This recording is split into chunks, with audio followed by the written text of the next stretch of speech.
Hola, ¿qué tal? Bienvenidos a esta nueva clase de nuestro curso de Matemáticas Computacionales y Teoría de la Computación. Mi nombre es Marco Benalcázar. En esta clase vamos a empezar a revisar el último tema de este curso de Matemáticas Computacionales y Teoría de la Computación. Y este último tópico corresponde al estudio de un tipo de autómata, el más general de todos, que es el denominado o que son los denominados máquinas de Turing. En este caso vamos a empezar viendo máquinas de Turing determinísticas. Y hemos visto que en los casos de los autómatas que hemos visto anteriormente, hay de dos tipos, determinísticos y no determinísticos. Y en el caso de las máquinas de Turing, pues no es la excepción. También tenemos máquinas de Turing determinísticas y máquinas de Turing no determinísticas. Y vamos a empezar viendo, pues, primero las máquinas de Turing determinísticas. Para tener perspectiva de en qué tipo de gramática vamos a situar nuestro estudio de este tema, de nuevo ponemos la clasificación de tipo de gramáticas que podemos definir según Chomsky. Eh, Tenemos la de menor nivel, que es la de tipo 3, que son las gramáticas regulares, las de tipo 2, que son las gramáticas libres de contexto, las de tipo 1, que son las gramáticas sensibles al contexto, y las de tipo 0, que son las gramáticas sin restricción o no restringidas. Y es justamente en este tipo de gramática, que es la que tiene el mayor nivel según la jerarquía de Chomsky, donde están situadas las máquinas de Turing, y los lenguajes que se van a aceptar son los lenguajes recursivamente enumerables. En cuanto a autómatas, ya habíamos visto también este mapa anteriormente. Aquí tenemos el conjunto de los lenguajes regulares que son aceptados por autómatas de estado finito, que pueden ser no determinísticos o determinísticos. Luego tenemos los lenguajes libres de contexto, que son aceptados por los autómatas de pila o pushdown autómata. Tenemos este lenguaje sensible a contexto, cuyo autómata no lo vamos a estudiar, pero que lo mostramos aquí. Y finalmente, vamos a estudiar las gramáticas recursivamente enumerables que son aceptadas por máquinas de Turing. ¿Ok? Y todo lo que está fuera de este diagrama son lenguajes naturales, es el lenguaje natural o lenguaje arbitrario, para el cual no existe autómata que lo procese. O sea, todo lo que está fuera de estas elipses es lenguaje natural, y para esto no tenemos autómatas que los acepten. Muy bien.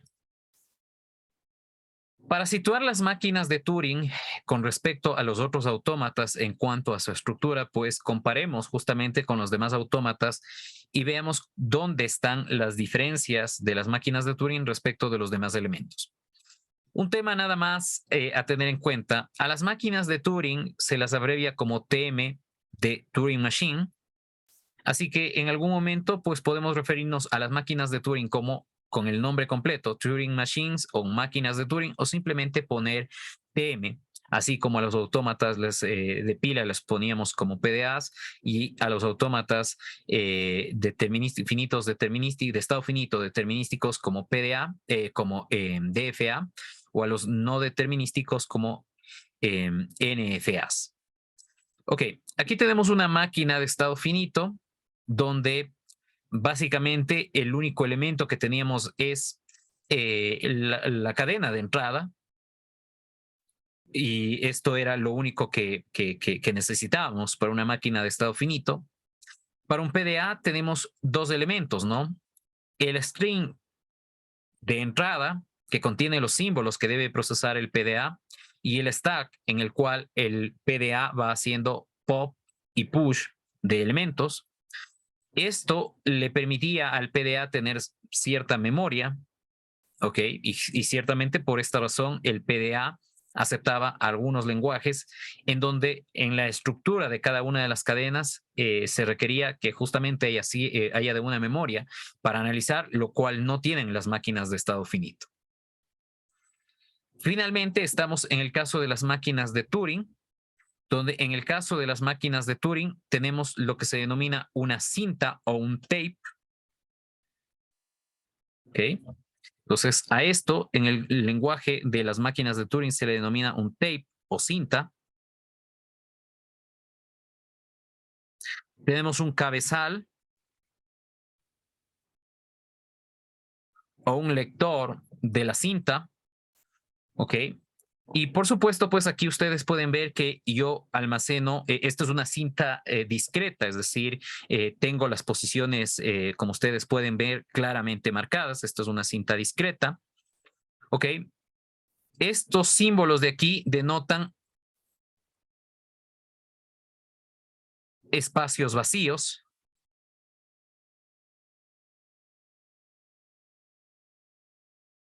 ¿Ok? Entonces, con estos símbolos que ustedes ven aquí, yo puedo denotar espacio vacío o no ocupado. La característica de la cinta de una máquina de Turing es que es una cinta infinita, ¿no? Entonces, es una cinta infinita. Déjenme ponerle aquello.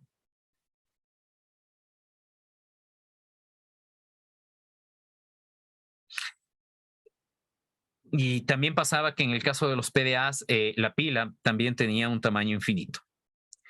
Ok. ¿Qué otras cosas más tenemos en las máquinas de Turing? Pues los otros elementos que nosotros podemos tener son el alfabeto de la cinta, en donde yo tengo que en este alfabeto describir cada uno de los símbolos que yo puedo escribir aquí. 0, 1, A, BX, Z0, ¿ok? El símbolo en blanco es un símbolo especial que no forma parte del alfabeto, pero que se lo usa para denotar espacios en blanco en la cinta, ¿no? Entonces, ustedes pueden ver que en elementos una máquina de Turing tiene más elementos que un PDA y que, por supuesto, una máquina de estado finito. Tiene un cabezal. Y a propósito, otra de las cosas importantes a tener en cuenta es que este cabezal se puede mover a la izquierda o a la derecha. Recuerden que cuando uno procesaba una cadena en una máquina de estado finito o en un PDA, simplemente yo iba recorriendo esta secuencia de símbolos de izquierda a derecha, no podía retroceder. Esto sí sucede en las máquinas de Turing. Es decir, creo que un poco con esto que les acabo de mencionar, ustedes se pueden hacer una idea de por qué las máquinas de Turing son más complejas y pueden hacer precisamente más cosas o procesar una cantidad de problemas más grandes que los PDAs y que, por supuesto, las máquinas de estado finito. Lo que voy a hacer ahora es a mostrarles un video donde se puede ver una máquina de Turing implementada en hardware y ya no solo como un concepto abstracto o un concepto matemático como lo estamos viendo hasta el momento. Ok, entonces les voy a compartir este video donde ustedes van a ver una máquina de Turing implementada en hardware.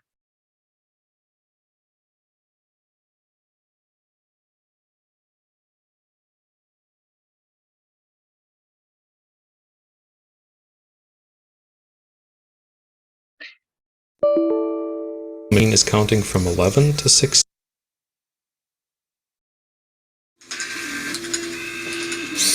My goal in building this project was to create a machine that embodied the classic look and feel of the machine presented in Turing's 1937 paper on computable numbers.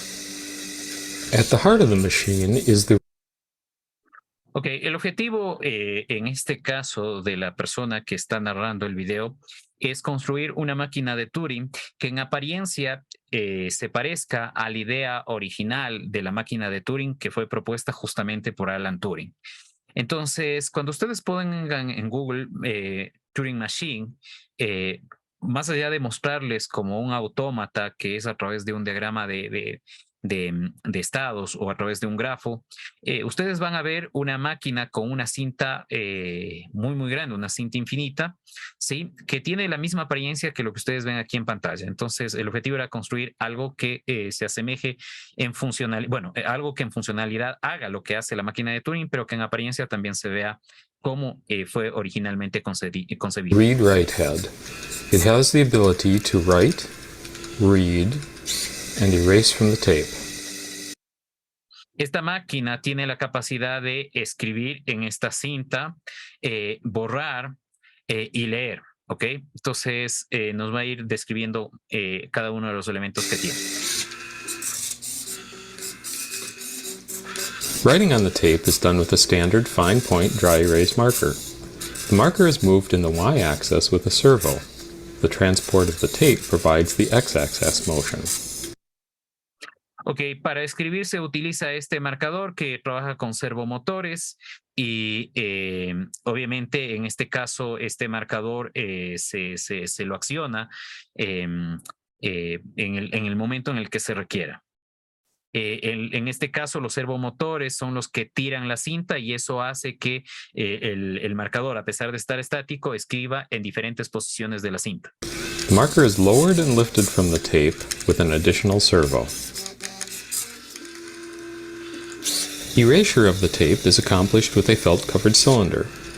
A small gearhead DC motor rotates the cylinder through a toothed belt and pulley system.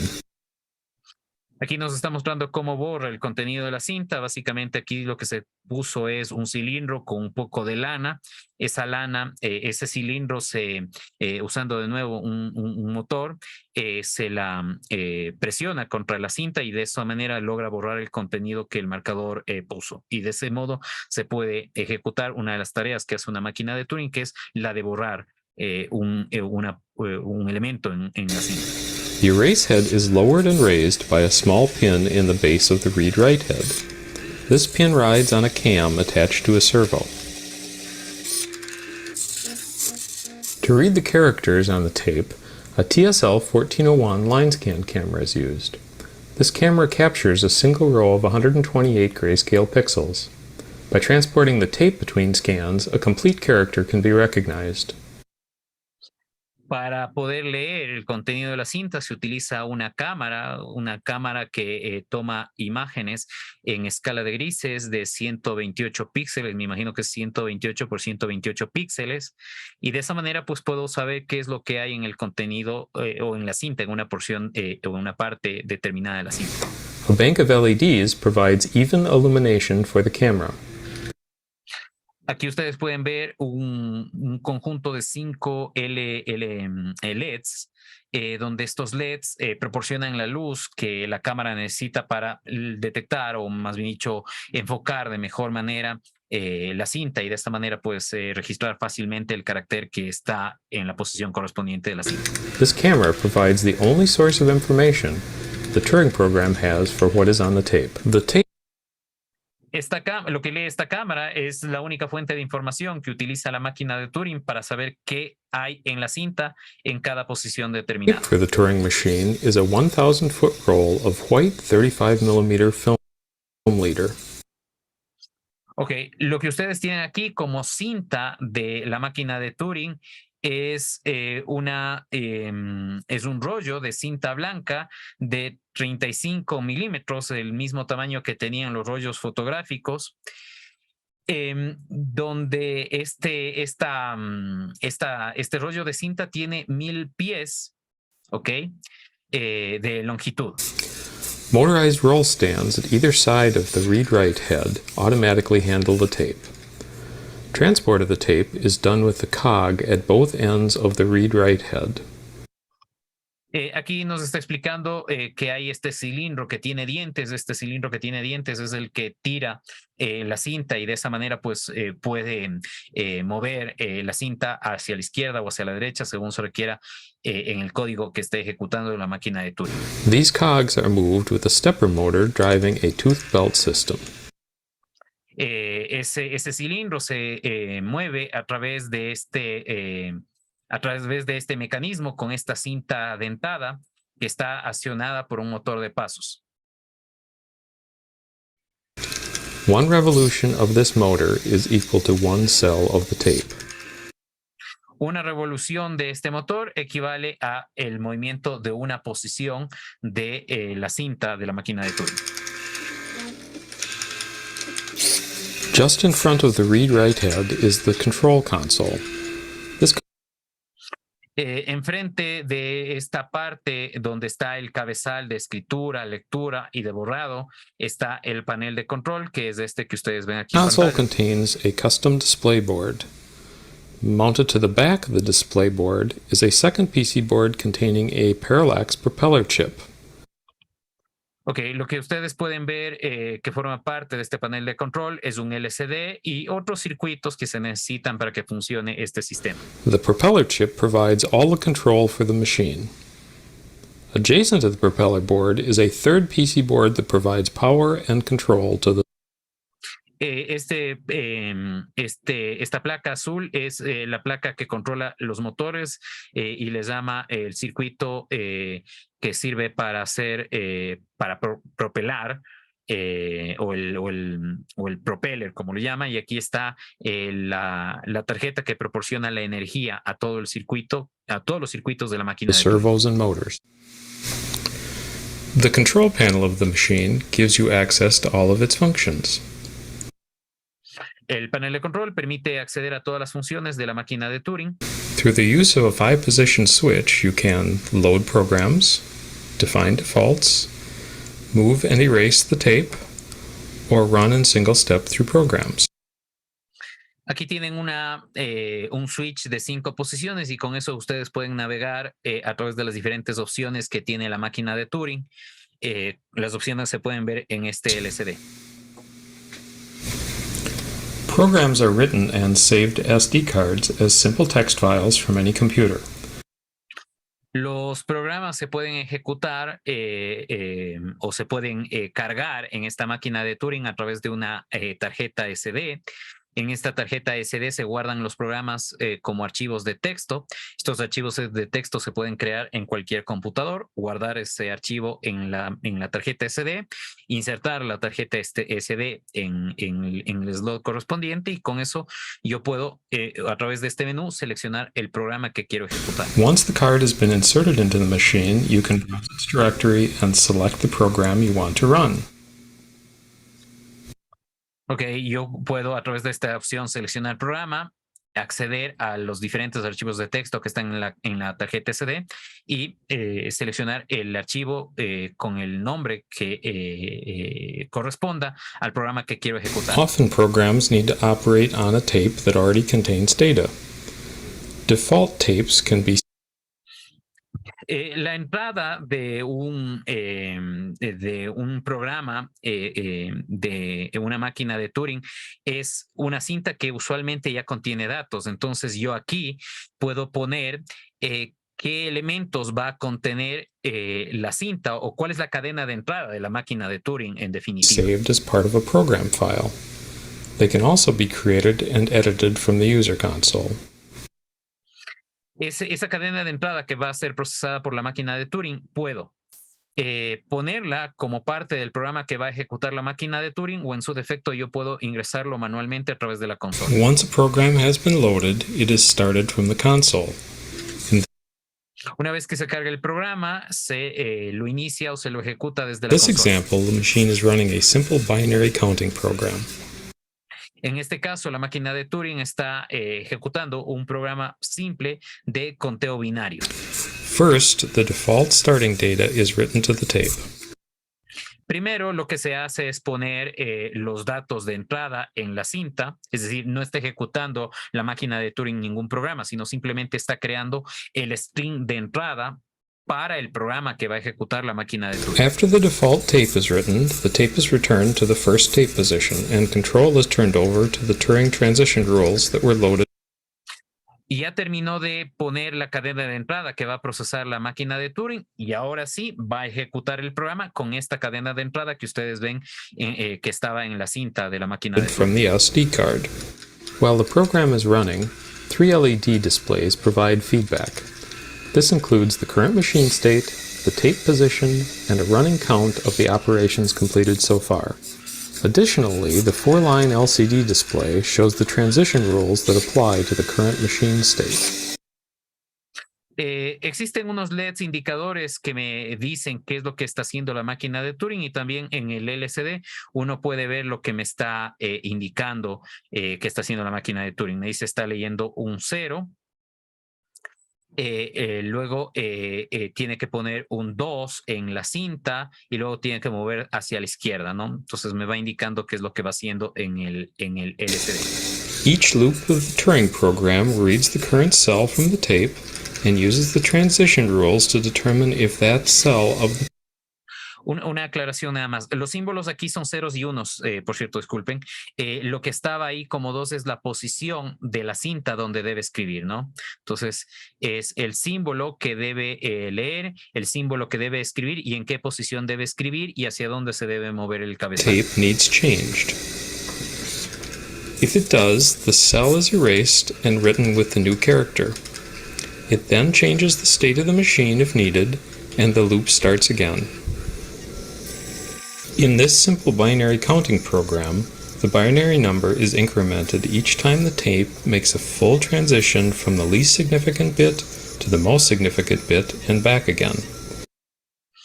En este programa de conteo binario se incrementa en 1 el número cada vez que la máquina de Turing procesa la cadena completa, desde el bit menos significativo hasta el bit más significativo. Eso sería el concepto de contar, ir aumentando en 1 la cadena de bits que tiene, ¿no? In this example, the machine is counting from 11 to 16. En este ejemplo, la máquina estaba contando, empezó en 11 y va a terminar en 16. Because it takes 50 operations to do this, I have sped up the video to save time. Ahora ven que el video está corriendo más rápido, es porque obviamente hay que hacer una gran cantidad de operaciones y para que esto no sea aburrido, se ha acelerado la muestra del video, o sea, la velocidad a la que se presenta el video. When the machine reaches a halt state as defined in the transition tables, the Turing program exits from its loop and control is returned to the console. Cuando la máquina termina de procesar, a lo cual se denomina halting, la cinta se sale del cabezal y básicamente el proceso termina.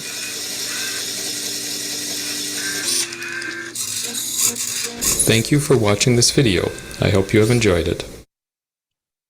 Bueno, les pido que tengan por favor en mente este video que acabamos de ver, porque resulta que lo que vamos a estudiar es el concepto teórico que subyace a todos los dispositivos computacionales. Evidentemente, ningún computador de los que hoy tenemos funciona de esta manera. Sin embargo, resulta de que esta máquina de aquí es mucho más poderosa que cualquier computador que los que nosotros tenemos a disposición, a pesar de ser un dispositivo bastante primitivo en su apariencia, ¿no? Y bastante simple también con respecto a las diferentes partes que tiene un computador moderno. Ok, entonces, una vez que hemos visto una máquina de Turing implementada en la práctica, como siempre definamos qué partes tiene una máquina de Turing como un concepto matemático. Una máquina de Turing determinística o simplemente máquina de Turing, como lo vamos a llamar, es una tupla compuesta de 7 elementos. Estos 7 elementos son el clásico conjunto de símbolos de entrada, o en algunos casos este conjunto también se denota con la letra griega mayúscula sigma. El conjunto de estados, que es un conjunto finito. En algunos casos el conjunto de estados se denota también con la Q mayúscula. Este gamma, que es el conjunto finitos de símbolos para la cinta o para el tape. ¿Ok? Antes de esto, en el caso de los autómatas de pila, era o contenía los símbolos que van a ser almacenados en la pila. Ahora hace referencia a los símbolos que van a ser escritos en la cinta. Tenemos la función de transición que recibe como entrada un estado y un valor de entrada y nos devuelve el siguiente estado al que debe avanzar la máquina de Turing, que se debe escribir en la cinta y hacia dónde se debe mover el cabezal, si hacia la izquierda o hacia la derecha, ¿no? Tiene L de left o R de right, ¿no? Esto es left, perdón, al revés, left, y esto right. ¿Okay? Tiene un estado de inicio como todos los demás autómatas. Aquí es un punto importante. Tengo el símbolo de espacio en blanco en la cinta, que en algunos casos se denota con un cuadrado en blanco, o también el símbolo que nosotros habíamos visto, que se escribe en la cinta, ¿no? En algunos casos se prefiere cualquiera de estos dos símbolos en lugar de poner la B, porque la B minúscula en algunos casos puede ser parte del conjunto de símbolos de entrada y por ende también del conjunto de símbolos que se pueden escribir en la cinta. Y finalmente tenemos dos estados de aceptación. Un estado que será el estado, perdón, tenemos dos estados finales, quiero decir. Un estado será el de aceptación y el otro estado será el estado de rechazo. ¿Ok? ¿Qué posibles resultados podemos tener cuando nosotros en una máquina de Turing ingresamos una cadena para procesar? Con una máquina de Turing podemos obtener los siguientes resultados. Podemos aceptar la cadena de entrada. En este caso decimos que la máquina de Turing detiene su cálculo. Detener en inglés o parar en inglés se refiere, o la palabra detener en inglés es halt, ¿ok? Así que en este caso la máquina de Turing detiene los cálculos o hace un halt en el estado de aceptación. También puede rechazar una cadena de entrada, en cuyo caso la máquina también hace un halt porque detiene los cálculos, pero en este caso rechaza la cadena de entrada. O puede quedarse en un loop, es decir, puede una máquina de Turing quedarse procesando una cadena hasta el infinito, es decir, no detenerse, y en este caso tendríamos no halt. Entonces aquí tenemos halt y aquí tenemos no halt, que es no detenerse. Entonces, halt es una acción que ejecuta la máquina cuando acepta una cadena o cuando rechaza una cadena. En los dos casos, los cálculos que hace la máquina de Turing se detienen. En este caso, en el no halt, la máquina de Turing se queda procesando hasta el infinito, es decir, nunca para de hacer cálculos. Con con estos elementos o resultados que podemos tener con una máquina de Turing, empecemos a ver los lenguajes que pueden ser aceptados por una máquina de Turing. Empecemos definiendo lo que son los lenguajes recursivamente enumerables. Los lenguajes recursivamente enumerables son aquellos en donde existe una máquina de Turing que lo reconoce. ¿Ok? Entonces, con esto definimos los lenguajes que son aceptados por las máquinas de Turing, que son pues aquellos lenguajes donde existe una máquina de Turing que lo reconoce. Ya dijimos de esto antes, pero recordemos qué elementos tiene una máquina de Turing. Tiene la parte de control, es decir, el diagrama de transición que me dice qué funcionalidad hace la máquina de Turing. Tenemos el cabezal y tenemos la cinta, donde en la cinta tenemos la cadena de entrada, es una cinta infinita, y en las demás posiciones, si la entrada no es infinita, pues tengo el símbolo que denota espacio en blanco. Ok, ¿qué operaciones se pueden hacer en la cinta de una máquina de Turing? Vamos a asumir nosotros que esta es la configuración inicial o la cadena que debe procesar una máquina de Turing. Este es el cabezal, ¿ok? Y aquí están las demás posiciones de la cinta, de esta cinta infinita. Como están vacías, se denotan mediante este símbolo que denota justamente cinta vacía, ¿no? En esta posición. ¿Qué se pueden ejecutar? ¿Qué operaciones se pueden ejecutar en una cinta de una máquina de Turing? Se puede leer el símbolo que está debajo del cabezal. Si el cabezal está aquí, la máquina de Turing va a leer el contenido de la cinta en esta posición, es decir, A. Se puede escribir un símbolo en la cinta en la posición que está debajo del cabezal, ¿ok? Una vez que leo, dependiendo del programa que debe ejecutar la máquina de Turing, bueno, puedo yo escribir aquí en esta posición un símbolo.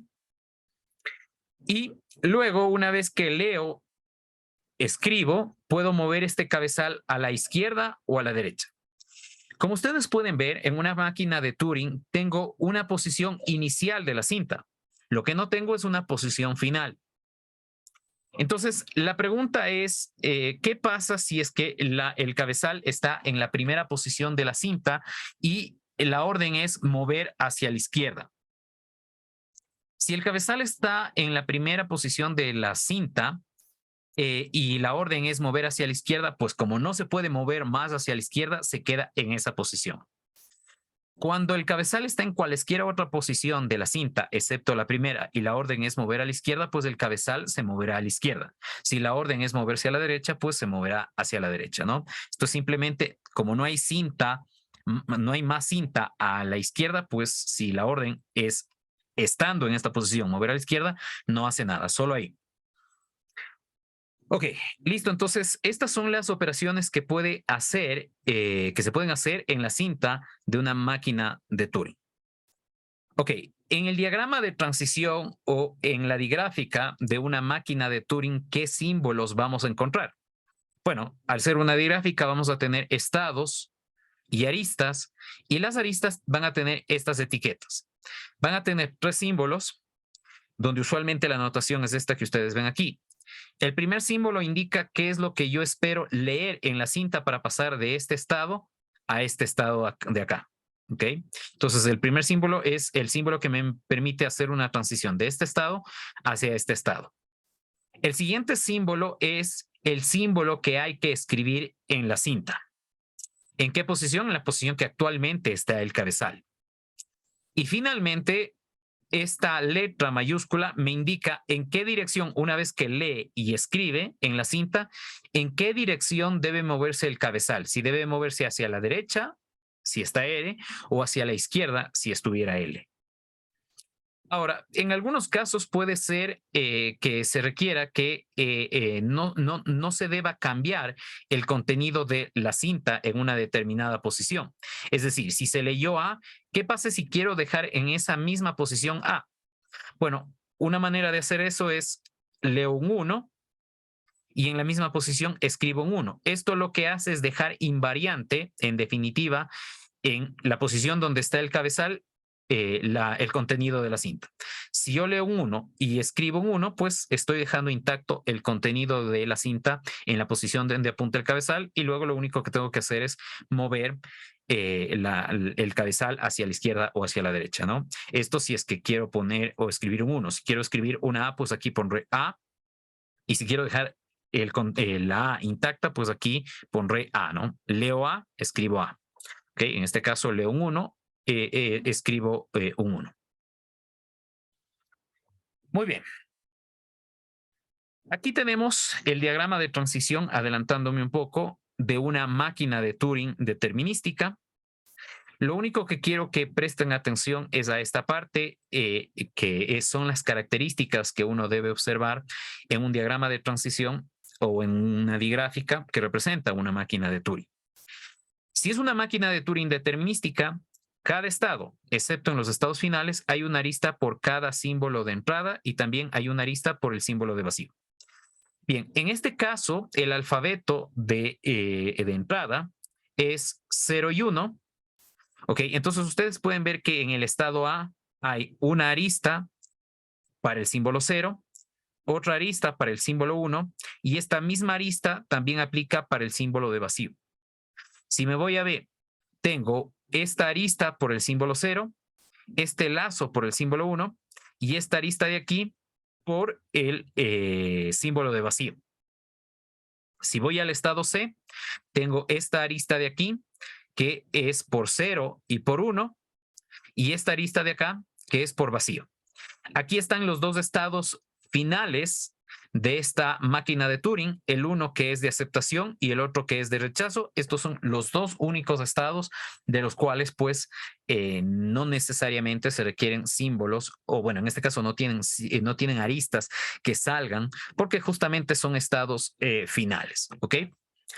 Entonces, esta es una máquina de Turing determinística, ¿ok? Se parece en ese sentido a las máquinas de Turing, a los autómatas finitos determinísticos, excepto, por supuesto, por la forma o estructura de las etiquetas, ¿no? Aquí noten ustedes que me indica este valor, el símbolo que yo debo leer en la cadena de entrada y por ende la cadena de entrada está puesta en la cinta. El símbolo que tengo que escribir en la cinta, en la posición donde está el cabezal y luego de hacer estas dos operaciones de lectura y escritura, hacia dónde debe avanzar el cabezal. Ok, me voy pasando rápido porque luego vamos a ir recorriendo las máquinas de Turing y ahí quedará más claro cómo procesa una máquina de Turing una cadena. Simplemente lo que estamos viendo aquí es diagramas de transición que representan máquinas de Turing. Un punto importante a tener en cuenta es que las máquinas de Turing pueden ser máquinas que tienen una gran cantidad de estados y una gran cantidad de aristas. Y evidentemente, ya cuando un grafo tiene una gran cantidad de estados y una gran cantidad de aristas, ver lo que hace de manera gráfica ese grafo va a ser complejo, ¿no? Precisamente porque va a estar sobrecargado. Para simplificar el gráfico o el grafo que representa una máquina de Turing determinística, lo que se suelen hacer es omitir ciertas aristas. ¿Qué aristas se omiten o no se dibujan? Se omiten las aristas cuyo símbolo, cuyo primer símbolo conduce a un estado de rechazo. Y tampoco se incluye el estado de rechazo en este diagrama. No porque esta máquina de Turing no rechace elementos, sino porque simplemente eso es una forma de simplificar el gráfico. Ok, con este criterio veamos este ejemplo. Aquí tenemos una máquina de Turing que procesa cadenas sobre el alfabeto AB. Si nosotros vamos al estado A, tengo una arista que se desprende para el valor de A, una arista que se desprende para el valor de B y otra arista que se desprende por el símbolo de vacío. Para B, tengo este lazo que es para A y para B y esta arista que es para símbolo vacío. Para C, sin embargo, solamente tengo una arista que sale por A. ¿Qué pasa con la arista para B y para símbolo vacío? Bueno, lo que me dice es que esas aristas sí existen, pero se han omitido. Entonces, en este caso, tengo el estado reject.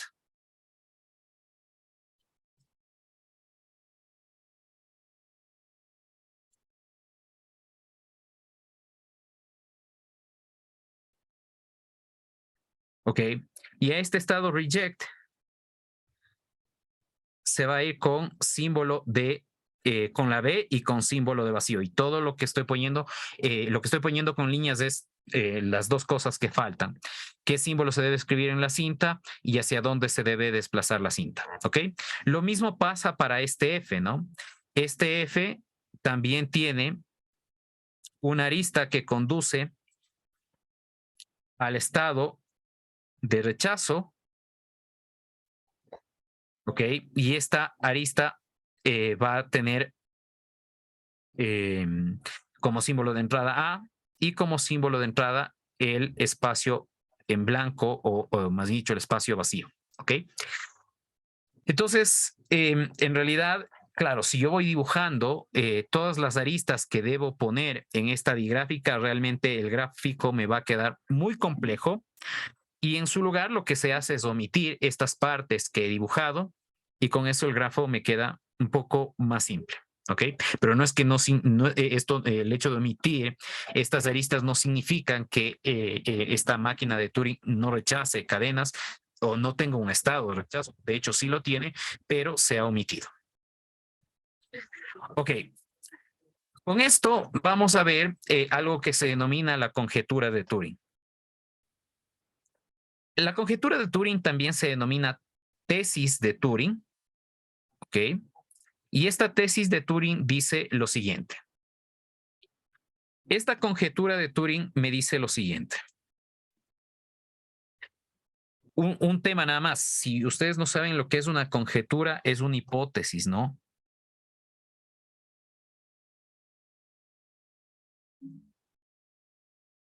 Hipótesis. Ok. Entonces, esta hipótesis de Turing, conjetura de Turing, o también la denominan tesis de Turing. Aquí, lamentablemente, tesis es lo que se obtiene cuando se somete una hipótesis a un proceso de prueba. ¿Okay? Sin embargo, en este caso también se les llama tesis de Turing. Prefiero yo ponerlo como conjetura de Turing porque esto es algo que necesita demostración. Se llama de Turing en honor al inventor de las máquinas de Turing que vivió entre 1912 y 1954. A propósito, Alan Turing también es considerado el padre de la computación. Fue un matemático inglés o un especialista en ciencias de la computación inglés. Bueno, especialista en ciencias de la computación en ese momento era un tanto extraño referirse así a las personas porque no habían computadoras todavía cuando Alan Turing propuso el concepto de máquina de Turing. ¿A qué hace referencia el tema de la conjetura de Turing? Dice que cualquier cálculo que se puede ejecutar mediante un medio mecánico o electrónico también puede ser ejecutado por una máquina de Turing. En definitiva, ¿qué es lo que está aquí postulando Alan Turing? Lo que está aquí postulando es que los computadores que pueden ser implementados mediante elementos mecánicos, electrónicos o electromecánicos, a los que nosotros llamamos computadores, pueden ser abstraídos o reducidos para análisis a lo que son las máquinas de Turing, ¿sí? Que son el elemento abstracto que nos permite representar un algoritmo o un computador. ¿Qué argumentos soportan esta conjetura? El primer argumento es que cualquier cálculo que se puede realizar en un computador digital actual también se puede realizar en una máquina de Turing. Esto es cierto. Todas las cosas que actualmente se pueden ejecutar en un computador también se pueden hacer a través de una máquina de Turing. Hasta el momento, nadie ha podido plantear un problema para el cual exista algún algoritmo que lo resuelva y que no pueda ser resuelto por una máquina de Turing. Cuando digo que algún algoritmo resuelva algún problema, los algoritmos todos se ejecutan en un computador. Entonces, hasta ahora nadie ha podido proponer un algoritmo en el cual ese algoritmo resuelva un problema y ese problema no pueda ser resuelto con una máquina de Turing. Entonces, hablar de computadores o algoritmos y de máquinas de Turing es hablar de la misma cosa, nada más que algoritmos o computadores son la materialización o lo que nosotros usamos para hacer cálculo, mientras que las máquinas de Turing es el elemento abstracto que nos sirven para analizar desde un punto de vista teórico los computadores. Aquí. Ok, entonces, con la revisión de esta conjetura de Turing, hemos visto algunos aspectos generales que subyacen a las máquinas de Turing. Creo que con esto hemos dado una idea general de que las máquinas de Turing son un concepto más amplio que los autómatas determinísticos y no determinísticos y que los autómatas de pila determinísticos y no determinísticos. De hecho, con esta conjetura de Turing, lo que estamos diciendo es que cualquier programa escrito en cualquier lenguaje de programación o en cualquier ambiente de desarrollo y ejecutado en cualquier tipo de tecnología computacional, puede ser representado por una máquina de Turing. En teoría, ese programa podría ser ejecutado por la máquina que ustedes vieron implementada en el video. Evidentemente, nadie va a construir una máquina como esa, y aquí quiero que quede claro el tema, ¿no? A pesar de que los programas o los computadores matemáticamente son representados mediante máquinas de Turing, los computadores no se construyen con la arquitectura de una máquina de Turing porque, como ustedes ven, la máquina de Turing es un sistema electromecánico y las partes mecánicas usualmente no responden tan rápido como las partes electrónicas. Es por eso que para hacer el procesador de un computador usamos un chip de silicio que ejecuta miles de millones de operaciones por segundo. De hecho, si ustedes ven la velocidad de los procesadores están en el orden de los gigahercios, ¿no? Y gigahertz son 1.000 millones, ¿no? De operaciones. Entonces, la forma en cómo están construidos los computadores es diferente a cómo se a cómo se concibe la estructura de una máquina de Turing. Sin embargo, en funcionalidad, las dos cosas son exactamente iguales y por eso las máquinas de Turing son un concepto con el cual se analiza la computación. En la siguiente clase veremos cómo se recorre o cómo una máquina de Turing procesa una cadena usando el diagrama de transición. Y luego pues veremos también como aspecto final de esta clase el tema de qué cosas no pueden ser resueltas por máquinas de Turing, qué tipos de problemas no pueden ser resueltos por máquinas de Turing y que algo no pueda ser resuelto por una máquina de Turing implica que no puede ser resuelto por un computador. Pero eso será motivo de la siguiente clase. Con esto terminamos esta clase entonces. Muchas gracias.